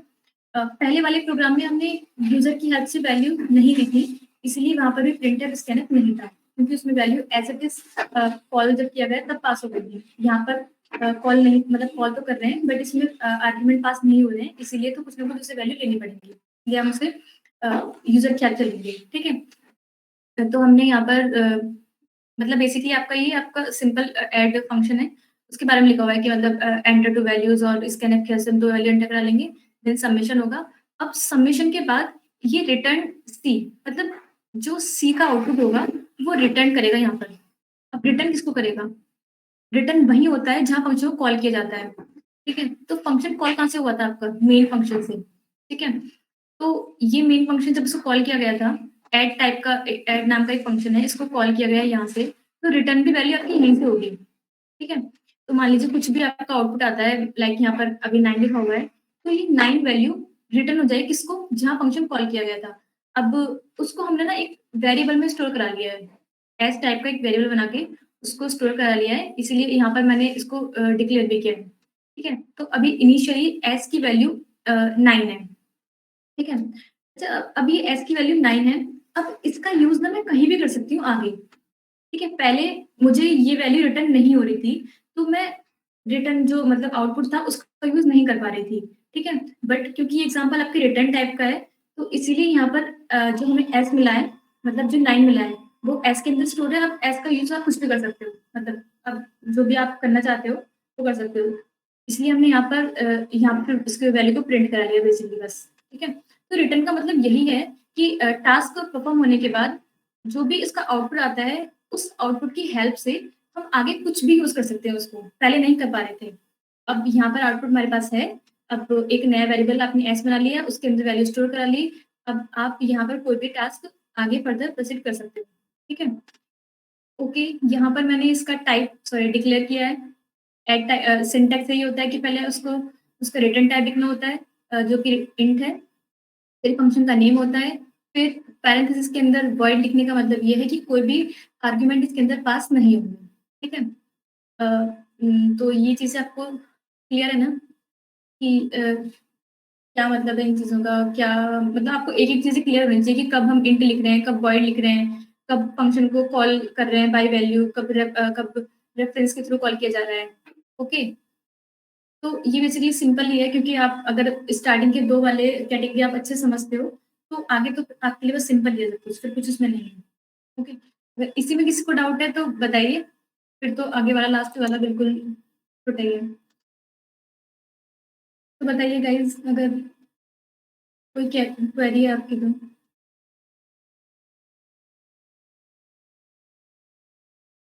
गाइज़ प्लीज़ रिस्पॉन्ड करते रहिए, थोड़ा इंटरेक्टिव बनाइए। अगर नहीं समझ में आ रहा है तो प्लीज़, प्लीज़ पूछ लीजिए। No doubt it's clear, okay. Okay, okay, okay. Right, तो आगे चलते हैं। तो आपकी लास्ट कैटेगरी है विद आर्गुमेंट एंड रिटर्न, मतलब takes something and return something. Take something मतलब ये कुछ ना कुछ पैरामीटर्स लेगा और रिटर्न भी ये करेगा, ओके? तो सिंपल इसके कोड को हम समझते हैं। अ, यहाँ पर देखो, यहीं से हम शुरू करते हैं जब फंक्शन को हम डिफाइन करते हैं। तो ऐड टाइप का एक फंक्शन है, पैरेंथेसिस इस बार कुछ ना कुछ लिखा हुआ है, तो इसका मतलब ये टेक्स समथिंग का है। अब टेक्स समथिंग का है, इसका मतलब इसको वैल्यू मिल चुकी है, तो फिर हम प्रिंटफ और स्कैनफ यहाँ पे नहीं लिखेंगे, ओके? और आगे इंट लिखने का मतलब है कि ये इंटीजर वैल्यू रिटर्न करेगा, ठीक है? और इसके अंदर जो टास्क है वो सिंपल, वो भी एक एडिशन का ही है, मतलब आप कुछ भी लिख सकते हो। ये मैंने बस यहाँ पे एडिशन, सब्ट्रैक्शन ये लिखा हुआ है। आप कुछ भी लिख सकते हो, कोई भी आपको जो टास्क कराना है, ठीक है? तो आप देख रहे हैं ना ये कितना ईज़ी हो गया हमारे लिए फंक्शन का यूज़ करना। आप अगर आपको अपने प्रोग्राम में आगे भी 2, 3, 4 नंबरों का ऐड कराना है, या फिर फर्दर किसी टास्क को परफॉर्म कराना है, या फिर मान लो कि एक फंक्शन ऐसा है जिसमें आपको ऑड इवन चेक करना है, या एक टास्क आपका ऐसा आता है जिसमें आपको ये चेक करना है कि ये मतलब डिवाइड होता है, इससे नहीं होता है। तो आप बार-बार तो कोड नहीं लिख सकते ना, ना? एक बार लिखने के बाद ही आपको लगेगा कि हाँ, दोबारा से सेम चीज़ करनी पड़ेगी। तो बस हम एक बार ही डिफाइन करते हैं। अब जब भी हमें चाहते हैं कि हाँ, इसका हमें 2 नंबर्स को ऐड करना है, 2 इन नंबर्स को ऐड करना है, तो फंक्शन को आप कॉल करोगे और उसके अंदर वो वैल्यू पास करा दोगे जिस पे आपको ऐड करना है। या जिस नंबर को आपको ऑड इवन चेक करना है, तो फंक्शन को कॉल करोगे, वो वैल्यू पास करा दोगे, तो वो आप इसका ऑड इवन चेक हो जाएगा। तो बेसिकली एक फंक्शन का एक बहुत अच्छा यूज़ होता है यहाँ पर। ये तो हम यहाँ समझते हैं। तो यहाँ पर सिंपल एक एडिशन का है, तो हमने इंट सी टाइप का बना लिया, एक वेरिएबल एक्सप्रेशन लिख दिया और सी की वैल्यू को रिटर्न करा दिया, ठीक है? अब सी की वैल्यू रिटर्न होगी, कहाँ पर? जहाँ फंक्शन को कॉल किया गया था, ठीक है? कॉल कहाँ से हुआ है? ऊपर से। ऊपर का मतलब मेन फंक्शन में, ठीक है? तो अब मेन फंक्शन समझते हैं। देखो int x y s x y 3 variable में बना लिए। प्रिंटफ एंड स्कैनफ की हेल्प से आपने एक्स और वाई के अंदर डेटा स्टोर करा लिया और फंक्शन को यहाँ से कॉल किया गया था। तो कॉल होने के बाद जो भी आउटपुट होगा वो यहाँ पर स्टोर हो जाएगा। यानी कि एक्स के अंदर जो भी आउटपुट होगा, लाइक मैंने यहाँ पे 2 वैल्यू एंटर की थी 10 और 3, तो एडिशन होने के बाद 13 हो गया। अब 13 मतलब एस के अंदर 13 है। अब यहाँ पर आपने सिंपली एस को प्रिंट करा दिया। अब जैसे बता रही हूँ कि आप एस का यूज़ कर सकते हैं आगे भी। आप कर सकते हैं क्योंकि कुछ भी आप टास्क लिखिए, वो एज़ का यूज़ हो जाएगा, ठीक है? यहाँ पर ऊपर ये मैंने लिखा ही है इसका डिक्लेरेशन, इंट मतलब इंटीजर वैल्यू रिटर्न करते हैं, ये फंक्शन का नाम है और यहाँ पर हम जो वेरिएबल्स लिख रहे हैं, जो डेटा पास करा रहे हैं, उसको हम यहाँ लिखते हैं, ठीक है? तो समझ में आया ना? अच्छा एक चीज़ और, रिटर्न के बाद आपने मान लो यहाँ पे रिटर्न सी है, आपका एंड हो गया फंक्शन, ठीक है?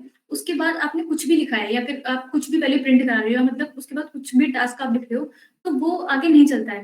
रिटर्न के बाद आपका कर्सर सीधा वहाँ चला जाता है जहाँ फंक्शन कॉल किया गया है। ना मान लो मैं बेसिकली यहाँ पे रिटर्न सी के बाद नीचे लिख देती प्रिंट द वैल्यू ऑफ सी, है ना? तो सी की वैल्यू यहाँ से प्रिंट नहीं होती। रिटर्न के बाद आपका कोड खत्म हो गया मतलब।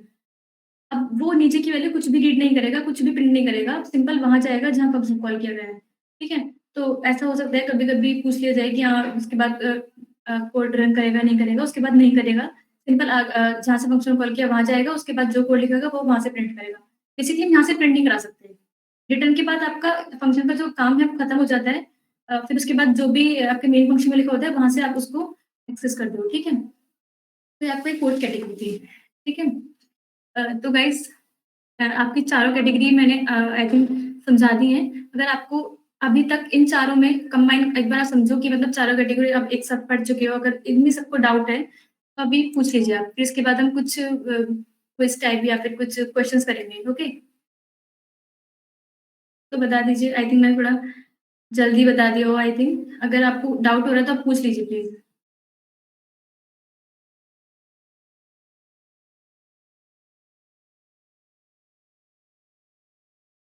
ओके, जो सबको समझ में आ गया? अगर नहीं आया तो प्लीज़ सब रिस्पॉन्ड कर दीजिए। फिर हम अपने क्विज़ पे चलते हैं, मतलब कुछ क्वेश्चन्स आप करते हैं।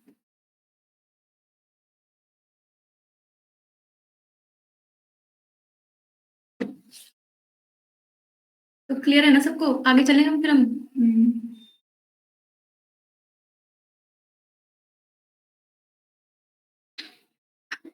ओके, ओके चलिए आगे मूव करते हैं। सो गाइज़ ये आपका एक क्वेश्चन है। आप एक बार देख लीजिए कि क्या है। आप मुझे इसका आउटपुट बताइए। अब मैं आपको 2 मिनट देती हूँ, तो आप समझिए कि क्या लिखा हुआ है बेसिकली। क्या इसका आउटपुट आएगा, ओके? आप अपना इसका आंसर चैट बॉक्स में लिख सकते हैं, ठीक है? I think robo club and AMU with दोनों प्रिंट होगा। प्लीज़ दोबारा बोलिए। रोबो क्लब एंड एएमयू दोनों प्रिंट हो गए आपको okay, output screen. Okay, okay. और कोई और बताइए? गुड।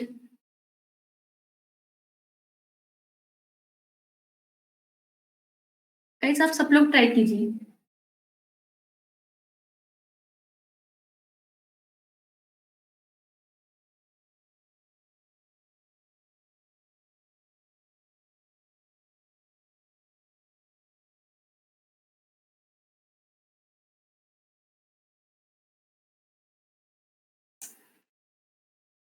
Okay, okay. मतलब रोबो क्लब एंड फिर एएमयू, ओके। अ, हाँ, देखो ऐसा नहीं होगा, मतलब रोबो क्लब और एएमयू प्रिंट नहीं होगा, है ना? क्यों नहीं होगा? देखो, मैंने बताया ना कि आप किसी भी चीज़ को अगर यूज़ कर रहे हो तो उसको डिक्लेयर करना मस्ट होता है। आप देखिए कहाँ पर मैंने शो फंक्शन को डिक्लेयर किया है। मैंने कहीं पर भी फंक्शन को डिक्लेयर नहीं किया है। यहाँ मैंने शो टाइप का एक फंक्शन बनाया, वॉइड, ठीक है, प्रिंटफ कर देगा। बट यहाँ पर ये जो लिखा हुआ है ना, ये फंक्शन को कॉल किया गया है ना? इसको मैंने मतलब इसको डिक्लेयर नहीं किया है, इसमें ये एरर देगा आपको प्रोग्राम, समझे? तो रोबो क्लब और एआरएम यहाँ प्रिंट नहीं होगा, मतलब यहाँ पर आपको इसका डिक्लेरेशन स्टेटमेंट लिखना होगा, ठीक है? बताओ, समझ में आया कि क्या एरर थी? या डाउट है किसी को कि हाँ, मतलब रोबो क्लब और एआरएम प्रिंट ही होना चाहिए?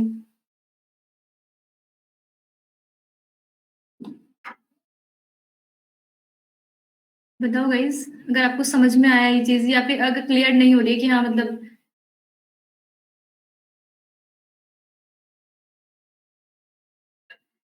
यस, आ गया समझ। मिस्टेक हो गई थी मेरी। हाँ, मिस्टेक तो आई गेस, ठीक है, ये सब चीज़ें चेक करके हमें करनी होती हैं, ऐसे जल्दी-जल्दी आंसर नहीं दिए जाते, ओके? अच्छा ठीक है, हम आगे वाले पे चलते हैं, ओके? नेक्स्ट आपका ये है, आप यहाँ देख के बताइए कि इसका क्या आउटपुट होगा? वेट।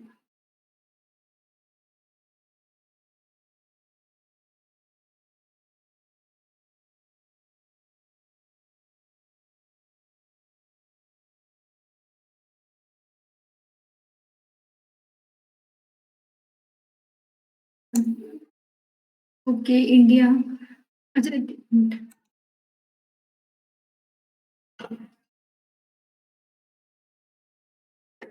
गाइस बताइए क्या होगा इसका आंसर?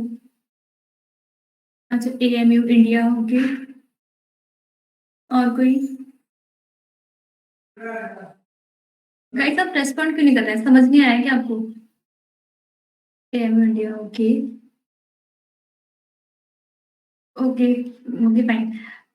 ठीक है, मतलब अच्छा देखो यहाँ पे ऊपर वाले कोड में और इसमें कुछ ज़्यादा डिफरेंस नहीं था, मतलब सेम ही दोनों के सेम था।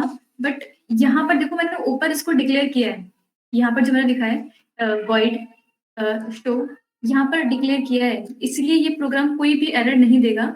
और जैसा आप बोल रहे हैं कि एएमयू देन इंडिया यही प्रिंट होगा। इसमें हेडर फाइल नहीं है।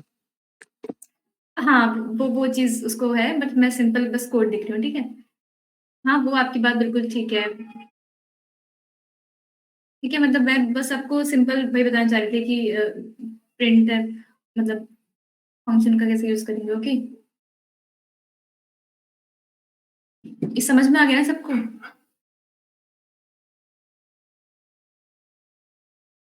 हाँ, ओके, ओके, ठीक है? ओके गाइस, अब नेक्स्ट पे चलते हैं, ठीक है, ओके फाइन। अच्छा, इसका आउटपुट आप लोग गेस कीजिए।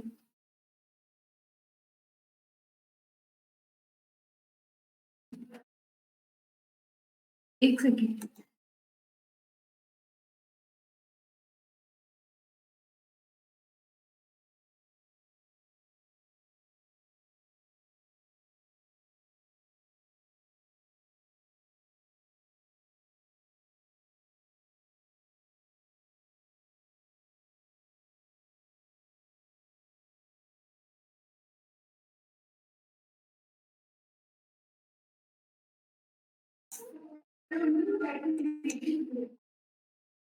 आप टाइम दीजिए और बताइए कि इसका आउटपुट क्या होगा?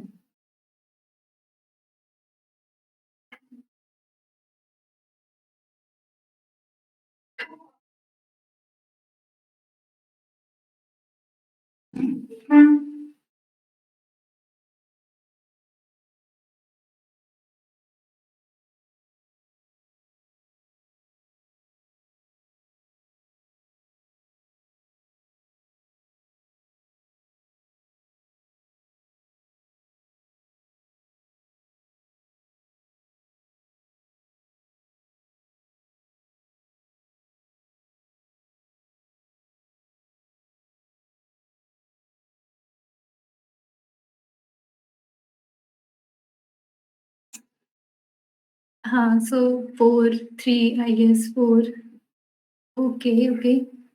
और कोई बताए?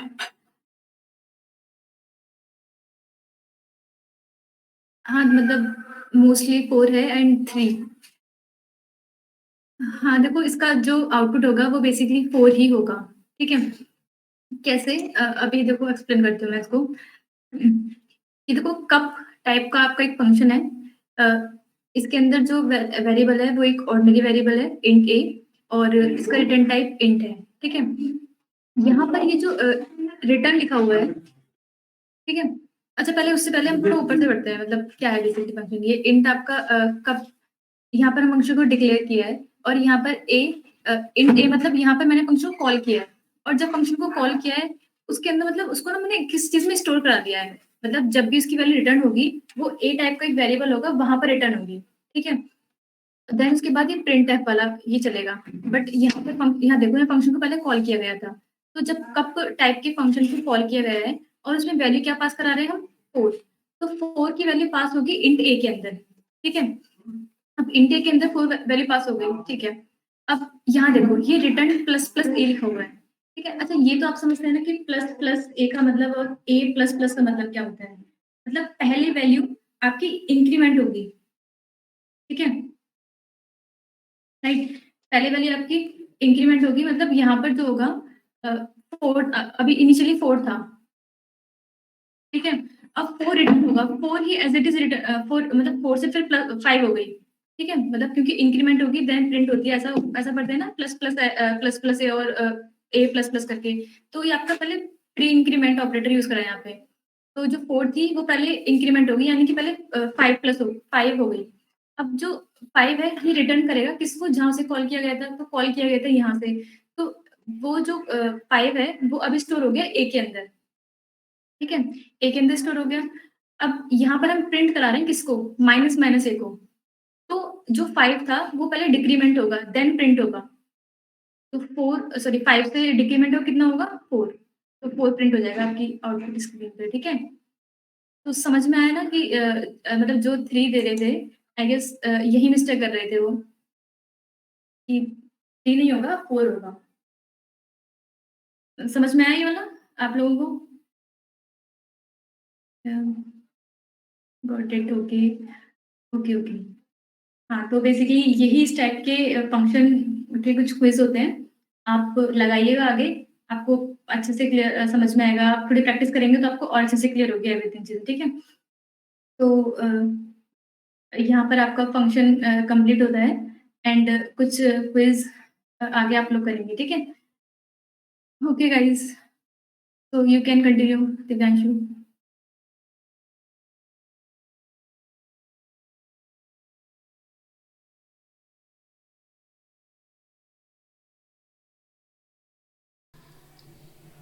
So guys, before starting, let me present my screen.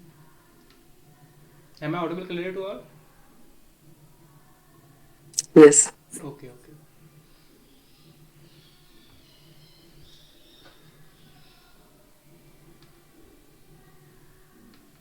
So guys last time जब हमने फर्स्ट सेशन किया था अपना पॉइंटर्स एंड फंक्शंस पे, तो उसमें से कितने लोगों ने आपने लाइक अटेंड किया था और या फिर आपने लाइक जो वीडियो पड़ी है यूट्यूब पे उसको चेक किया था? आप यस और नो लिख के बता सकते हो चैट सेक्शन में, लाइक जिससे एक मुझे भी एक अंडरस्टैंडिंग हो जाए, उसी के अकॉर्डिंग मैं प्रोसीड करूँगा। Okay cool, Shivani attended.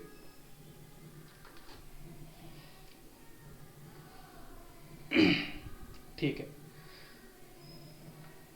I have attended half class as Shahnawaz not attended last session. Okay, so guys आज हम क्या करेंगे कि लास्ट टाइम हमने एक्चुअली पॉइंटर्स का कंप्लीट कर लिया था अपना, राइट?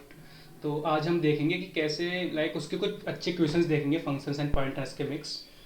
तो मैं थोड़ा रिवाइज भी करा दूंगा लाइक लास्ट क्लास में हमने क्या किया था एंड देन हम प्रोसीड कर सकते हैं क्वेश्चंस के लेके। ओके, तो मैं बेसिक्स ऑफ सी के कवर नहीं करूँगा, मैं मेनली पॉइंटर्स पे मूव करूँगा। तो उस दिन जो बेसिकली हमने ये सब किया था,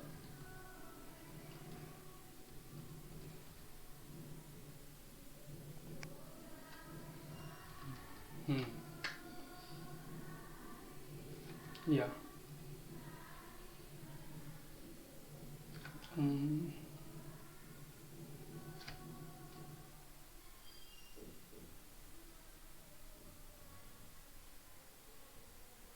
यस गाइस, तो हमने उस दिन देखा था कि यार पॉइंटर्स मतलब क्या होते हैं, तो आज हम उस चीज़ को रिवाइज करके आगे प्रोसीड करेंगे, ठीक है।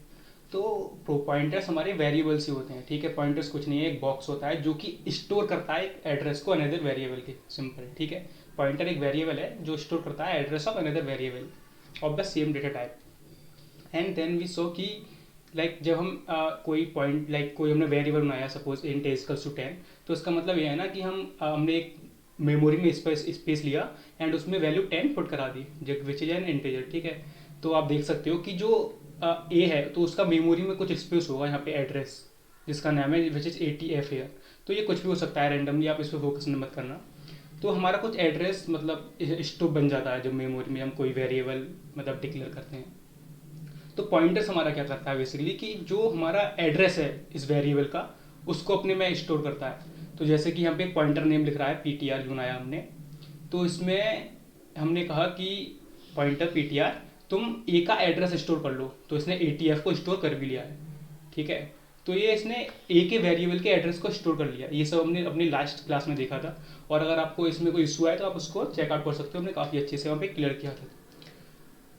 तो हमने कुछ क्वेश्चंस भी किए थे वहाँ पे, राइट, और हमने डी रेफरेंस ऑपरेटर के बारे में पढ़ा था कि कैसे क्या था सब कुछ, एंड ये काफ़ी क्वेश्चंस किए थे हमने अच्छे।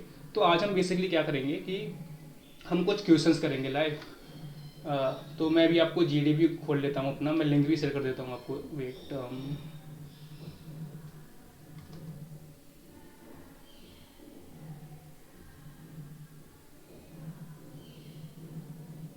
या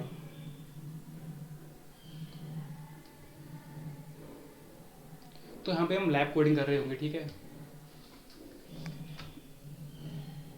तो गाइस अब आपको कुछ क्वेश्चंस के आंसर देने होंगे चैट सेक्शन में, जो कि बहुत बेसिक क्वेश्चंस होंगे, और ये हमारे पॉइंटर्स एंड फंक्शंस के मिक्स होंगे, ठीक है। तो यार जो जितनी जल्दी अप्लाई करेगा उतने काफ़ी मजे आने वाले हैं, ठीक है।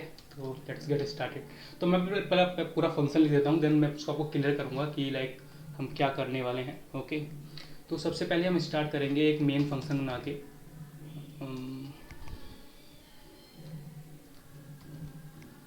मैं यहाँ पे एक वेरिएबल बनाऊंगा भाई, एंड उसको वैल्यू दूंगा 20, ठीक है।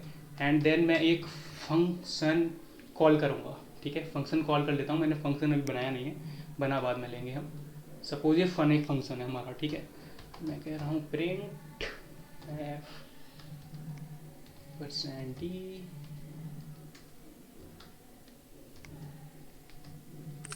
ये मेन फंक्शन के अंदर मेन फंक्शन क्यों लिखा है? oh sorry, thank you for reminding me that wait, yeah now okay, ठीक है। And return 0। तो हम अपना जो हमारा फन फंक्शन है हमने कॉल किया है, इसको पहले डिक्लेयर करके डिफाइन कर लेते हैं, ठीक है। तो फन वेट इसका कुछ मुझे देना पड़ेगा, return type suppose it is white, and okay int x, and x is equals to say 30, okay. Then guys now you have to tell me the what will be the output of this function, and जो fun है मेरा उसमें मैं कुछ अपना parameter pass करूँगा, that is y. Now tell me what will be the output of this code, chat section में बताओ।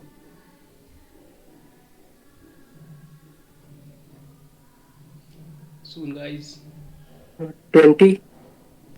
20 next, okay good, 20. Can you tell me the reason why it is 20? Anybody? Because void is a non-return type function and we are not doing anything with 20. We are Because calling the function by not by reference. Yeah, you got the point. Actually when we when we calling the function, this function fun, तो हम क्या कर रहे हैं इसमें कि हम यहाँ पे कॉल बाय वैल्यू दे रहे हैं।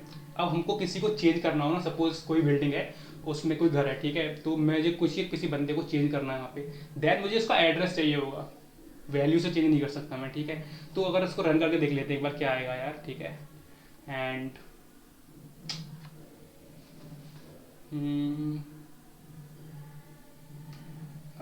एरर वेट गाइस, कहीं एरर हुई है। ओके भैया वो आपने फंक्शन बीच में उसके लिख दिया main function. Thank you.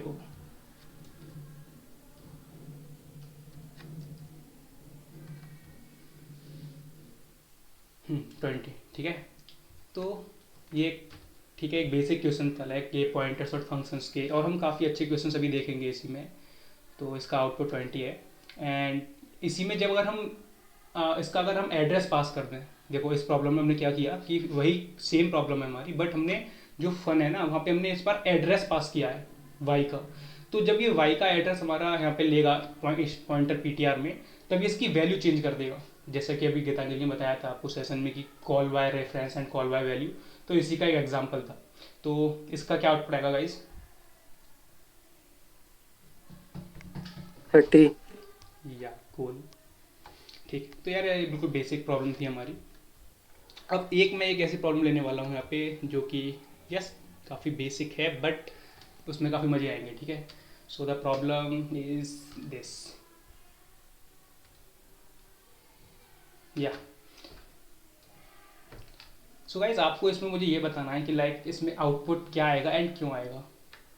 What will be the output of this code and why.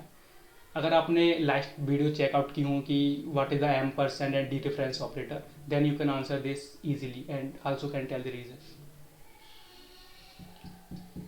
यहाँ पे हमने कुछ नहीं किया है, हमने एक वेरिएबल बनाया ए इंट टाइप का जिसमें हमने 5 वैल्यू दी, एंड देन हमने एक पॉइंटर बनाया पी जिसमें हमने डिक्लेयर करने के बाद डिफाइन कर दिया कि आप ए का एड्रेस होल्ड करोगे, ठीक है। एंड देन हम प्रिंट करा रहे हैं %d इंटीजर टाइप में, एंड इस वे में इस फॉर्मेटिंग में हमने इसको लिख रखा है। देन इसका आउटपुट क्या होगा?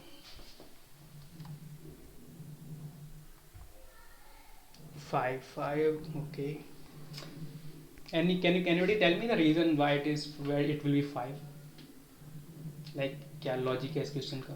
भैया क्योंकि इसमें जब हम लोग ये एस्ट्रिक एम्परसेंड है तो वो आपस में उनको मतलब हम लोग कैंसिल एक तरह से कर सकते हैं, क्योंकि मतलब अगर हम लोग किसी भी उसका पॉइंटर का हम लोग वापस उसका वैल्यू ले लेते हैं तो फिर उसका वो सेम आ जाएगा। Yeah. तो ये बेसिकली जो पूरा एक्सप्रेशन है एस्ट्रिक एम्परसेंड एस्ट्रिक पी, ये एक्चुअली एस्ट्रिक पी के इक्विवेलेंट होगा। बिल्कुल बिल्कुल सही। और तो इसमें और यही जो है कि पी जो की हमारा वैल्यू थी,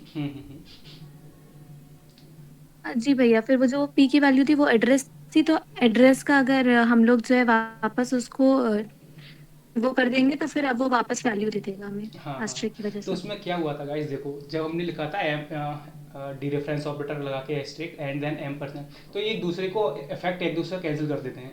लाइक जो %, होता है हमको एड्रेस देता है, एंड जो ये एस्ट्रिक साइन है ये उस एड्रेस के अंदर की वैल्यू देता है। जब मैंने ये लगाया, पहले लगाया asterisk then %, then asterisk then %, तो इनने अपने आप में इफेक्ट कैंसिल कर लिया, ठीक है। देन हमारा आता है एस्ट्रिक पी। तो इसका मतलब है कि जो हमारा पी जो पॉइंटर था उसमें जो जिसने ए का एड्रेस होल्ड कर रखा था, तो उस एड्रेस पे जो वैल्यू थी हमारी, तो वो इसने यहाँ पे प्रिंट कर दी, that will be the 5। Cool.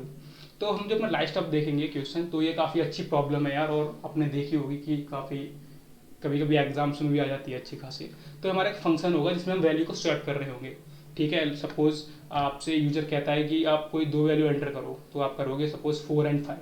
Then आपके फंक्शन का काम ये होना चाहिए कोड का कि वो आउटपुट में उन दोनों को रिवर्स कर दे। लाइक आपने अगर 4 एंड 5 इनपुट दिया, देन वो 5 एंड 4 दे, ठीक है। तो मैं इस कोड को यहाँ पे क्लियर करने की कोशिश करता हूँ कि क्या है। तो इसमें कुछ नहीं है, हमारा सबसे पहले मेन फंक्शन है, एंड देन हमने 2 int x and int y variable declare किए, ठीक है। एंड ये फिर मैंने print f and scan f की यूज से हेल्प से हमने एक्स एंड वाई की वैल्यूज ले ली, ठीक है। यहाँ तक क्लियर है सबको। नाउ अब यहाँ से मैंने एक कोड लिखना स्टार्ट किया कि ये मैंने कहा इंट एक टेम्प, मैंने एक वेरिएबल बनाया टेम्प विच इज़ टेम्पररी, ठीक है, जिसका टेम्पररी मीनिंग है। मैंने कहा इंट एक टेम्पररी वेरिएबल बनो एंड तुम इक्वल टू एक्स। इसका मतलब क्या है इस लाइन का कि जो हमारा ये असाइनमेंट ऑपरेटर है, ठीक है, इक्वल टू वाला, तो जो हमारी राइट हैंड साइड की वैल्यू होगी एक्स की, उसको हम असाइन कर रहे हैं लेफ्ट हैंड वाले में, यानी कि एक्स की वैल्यू को हम असाइन कर दे रहे हैं टेम्प में, ठीक है। तो सपोज अगर आपने कोई एक्स की वैल्यू दी 5, तो हमारे टेम्प में असाइन हो जाएगी, ठीक है। एंड देन हम कह रहे हैं कि वाई तुम जो कोई वैल्यू होगी, यानी कि जब किसी ने एंटर किया वाई, सपोज 6 एंटर किया, तो जो वाई की वैल्यू होगी वो हमारी एक्स में स्टोर हो जाएगी, ठीक है। यानी कि एक्स की वैल्यू हमारे टेम्प के पास है और एक्स में हमारी वाई की वैल्यू आ गई है, ठीक है। अब हम कह रहे हैं कि टेम्प की वैल्यू को वाई में एंटर करा दो। तो इसको हम कोड के थ्रू देखेंगे कि लाइक कैसे काम कर रहा है। एक wait let me code this and then ये ज़्यादा क्लियर अच्छे समझ में आएगा, ठीक है। या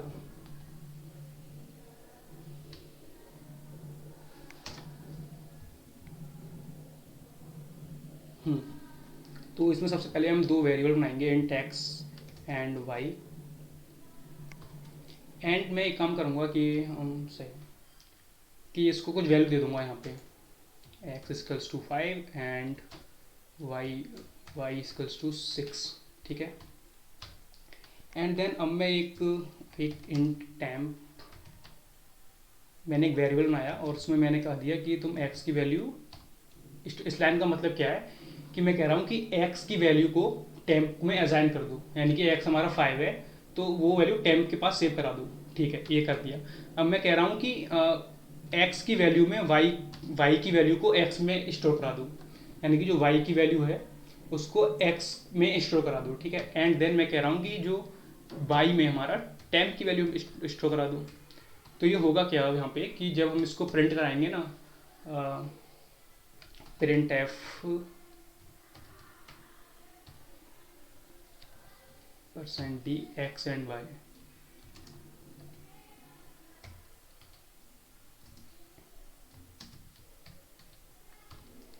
तो जो हमारी 5 एंड 6 वैल्यू थी इसको ये स्वैप कर देगा, यानी कि 6 एंड 5। या तो गाइस आपको इस कोड में मुझे लगता है कि ठीक से क्लियर नहीं हुआ होगा, तो आप मुझे डाउट्स इसमें पूछ सकते हो कि अगर आपको किसी भी लाइन पे इशू हो कि कैसे हो रहा है। देन हम इसका देखेंगे कि पॉइंटर्स इसमें कैसे हेल्प कर सकता है हमारी। इसमें अगर आपको कोई भी इशू हो तो आप चैट में लिख सकते हो या फिर अपना माइक ओपन करके पूछ सकते हो, क्योंकि काफ़ी एक इम्पोर्टेंट प्रॉब्लम है।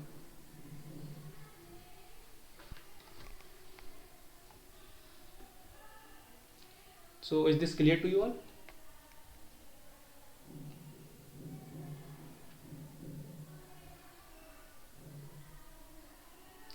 Only clear to Nibras, yes okay, ठीक है। तो यार ये काफ़ी अच्छी प्रॉब्लम है और हम इसको काफ़ी बार आगे यूज भी करोगे आप लोग, तो इसलिए समझना काफ़ी ज़्यादा इंपॉर्टेंट है। क्योंकि जब हम फर्स्ट टाइम जब कोई लैंग्वेज सीख रहे होते हैं तो ये काफ़ी ज़्यादा फर्स्ट टाइम समझ में नहीं आती है। जब मैंने किया था तब मुझको भी नहीं आई थी, बट अब हम देखेंगे कि यार इसको हम पॉइंटर्स के थ्रू कैसे ईजी कर सकते हैं। सपोज मैंने यहाँ पे लिखा, ठीक है, तो इस वाले कोड में सिंपल मैं स्कैन एफ में जो वैल्यू डालूंगा तो मुझे उसके बाद कुछ आउटपुट, सपोज मैंने कुछ भी डाला तो मुझको उसका स्वैप होके आउटपुट मिलेगा, ठीक है।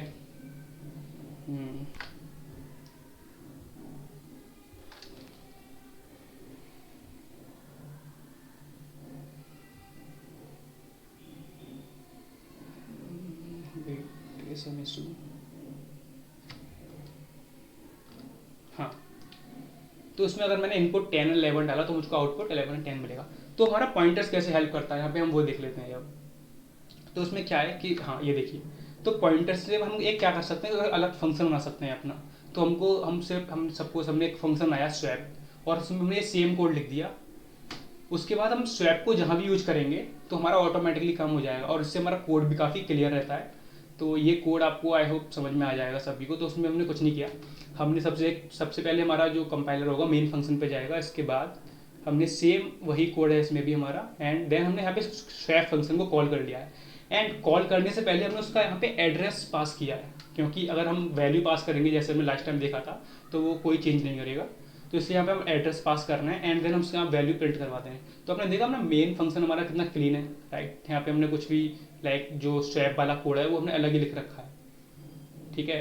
तो it was all for today guys. अगर आपको कोई भी डाउट्स हो पॉइंटर्स के कंसेप्ट में then you can ask me और इवन अदर फंक्शंस। तो इसका भी वही रहेगा कि अगर हम कुछ भी स्वैप कर देगा फंक्शन को ही। If you guys have any doubt regarding pointers and functions then you can ask.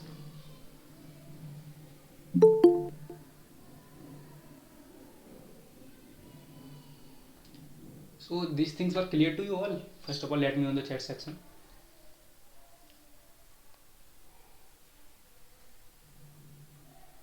Okay. So अगर आपको कोई डाउट्स हो यार, आपको कोई फीडबैक देने हो आज के सेशन पे, then you can also give.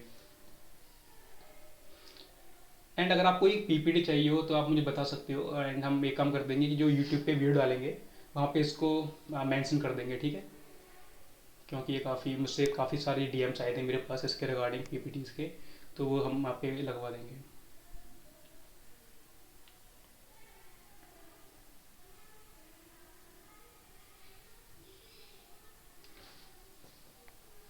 Okay, Najmus asking can be define function in declaration, या जब हम फंक्शन को एक बार डिक्लेयर कर देते हैं तो वहीं पे उसको डिफाइन कर सकते हैं, राइट। हम उसको अलग भी कर सकते हैं, लाइक जब हम फर्स्ट बिगिनर लेवल पे चीज़ें सीख रहे होते हैं तब हम पहले फंक्शन को डिक्लेयर कर देते हैं, देन डिफाइन बाद में कर देते हैं सबसे बॉटम में जाके, बट हम ऐसा कर सकते हैं, ठीक है।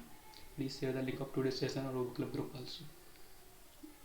विच लिंक रिहान, लाइक मतलब यूट्यूब वीडियो लिंक पर आस्किंग यूट्यूब, ओके। तो वीडियो हमारी like within 24 hours upload हो जाएगी यूट्यूब पे, then you can check it out, ठीक है। एंड मैं सजेस्ट करूँगा आप लोगों की आप पहले जो हमारी फर्स्ट सेशन था उसको भी चेकआउट करो, क्योंकि उसमें काफ़ी अच्छे से पॉइंटर्स क्लियर किए थे हमने, और वहाँ पे कुछ अच्छे क्वेश्चंस भी किए थे बेसिक टाइप के, तो काफ़ी अच्छा कंसेप्ट रहता है यार पॉइंटर्स का, क्योंकि यू नो मैंने उस फर्स्ट सेशन में आपको इम्पोर्टेंस भी बताई थी पॉइंटर्स की क्या होती है। लाइक आप सभी के फ़ोन में आपने देखा होगा कि म्यूजिक प्लेयर होता होगा, है ना। तो जब हम म्यूजिक प्लेयर पे नेक्स्ट सॉन्ग प्ले करते हैं ना, नेक्स्ट फॉरवर्ड बटन प्रेस करके, देन होता क्या है कि हम अगले नोड के एड्रेस को स्टोर कर रहे होते हैं, एंड देन उस एड्रेस पे जो हमारा सॉन्ग होता है वो प्ले हो जाता है। तो ये कंसेप्ट हमारा लिंक लिस्ट का है, और लिंक लिस्ट में हमारा टोटली पॉइंटर्स का ही खेल चलता है। तो काफ़ी ज़्यादा इंपॉर्टेंट टॉपिक है पॉइंटर्स यार, अगर हम आगे डाटा स्ट्रक्चर्स के बारे में देखें सभी। Okay guys, so it was all for today, and you can also share your feedbacks also in the chat section.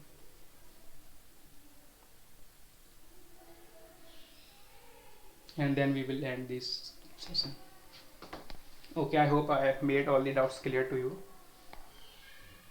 Okay, now you all can leave now. Thank you so much for joining today.